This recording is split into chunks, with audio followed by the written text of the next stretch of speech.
feinblättrig, am Beispiel der Champignons. Die gewaschene Champignons wird der Strunk entfernt.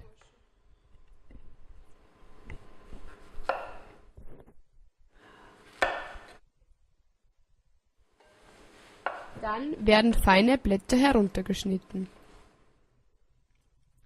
Die Schneidebewegung kommt dabei wieder aus der Schulter.